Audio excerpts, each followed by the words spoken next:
તો આજે કુલ 49 બેઠકો પર જે મતદાનની પ્રક્રિયા ચાલી રહી છે મહારાષ્ટ્ર અને તેની આસપાસના વિસ્તારોની અંદર જ્યાં અત્યારે મતદાન પ્રક્રિયા ચાલી રહી છે એ જ અંગે વધુ વિગતે વાત કરવા માટે જોડાઈ રહ્યા છે અમારા ટીવીના સંવાદદાતા નીરુ આખરે જે પરિસ્થિતિમાં અત્યારે મતદાન ચાલી રહ્યું છે કેવો ઉત્સાહ જોવા મળી રહ્યો છે અને અત્યારે પ્રથમ 2 કલાકની અંદર કેટલા ટકા મતદાન થયું છે અને લોકો આખરે કયા મુદ્દાઓને ધ્યાનમાં રાખીને મતદાન કરી રહ્યા છે નીરુ?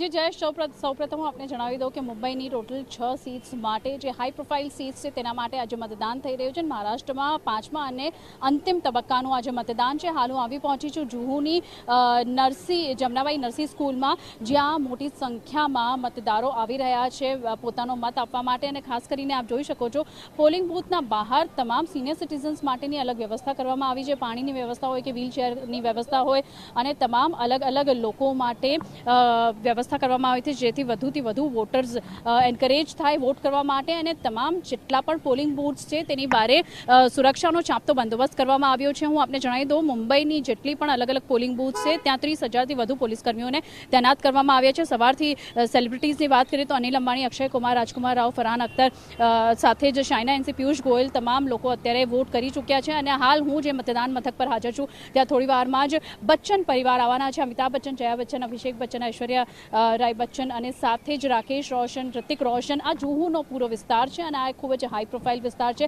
જ્યાં તમામ સેલિબ્રિટીઝ આવતા હોય છે। બેન્ડ્રા, પાલી હિલની વાત કરીએ, જુહુ મતદાન મથકની વાત કરીએ, ખાસ કરીને મુંબઈમાં દર વખત ખૂબ જ ઓછા ટકામાં જે છે મતદાન જોવા મળતું હોય છે તેને જોતા અત્યારે આપણે આવી ગયા છે અહીંયા જુહુ ને આપણી સાથે અત્યારે હાજર છે તારક મહેતાના પ્રોડ્યુસર આસિત મોદીજી।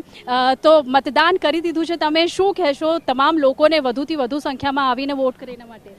બસ બધા જે રજા સમજીને બહાર ભાગી ન જાઓ અને વોટ કરો। મેં પણ મારા પરિવાર સાથે સવારે હજી નાસ્તો પણ નથી કર્યો અને મેં વોટ કર્યો અને બહુ આનંદની લાગણી અનુભવું છું। ને તો તમને એવું થાય કે મેં કંઈ કામ નથી કર્યું, એટલે આજે વોટ દરેકે આપવો જોઈએ અને વોટ આપણો અધિકાર છે દરેક નાગરિકનો। એટલે મારી બધાને વિનંતી છે કે બધા વોટ આપો, પછી મસ્ત જમો અને સૂઈ જાઓ।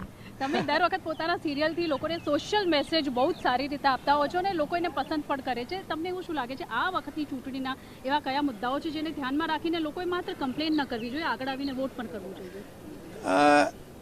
તો કમ્પ્લેન ને બધું તો રહેવાનું, કારણ કે ક્યારે પણ કોઈ મુદ્દા ખતમ નથી થતા હોતા, પણ જ્યારે દેશનો વિકાસની વાત હોય, જ્યારે એક સારા જીવન ધોરણની વાત હોય અને એક સલામતીની વાત હોય, એ મુખ્ય મુદ્દાઓ છે કે દેશની સલામતી અને બધાનું જીવન ધોરણ ઊંચું આવે અને ખાસ કરીને મુંબઈને એક જે ધ્યાન આપી શકે અને જે વિકાસના માર્ગ ઉપર જે લઈ જાય એવી લીડરશિપને હું ઈચ્છું કે હું વોટ આપું। જી બિલકુલ, ખૂબ સારી વાત કીધી, થેન્ક યુ સો મચ।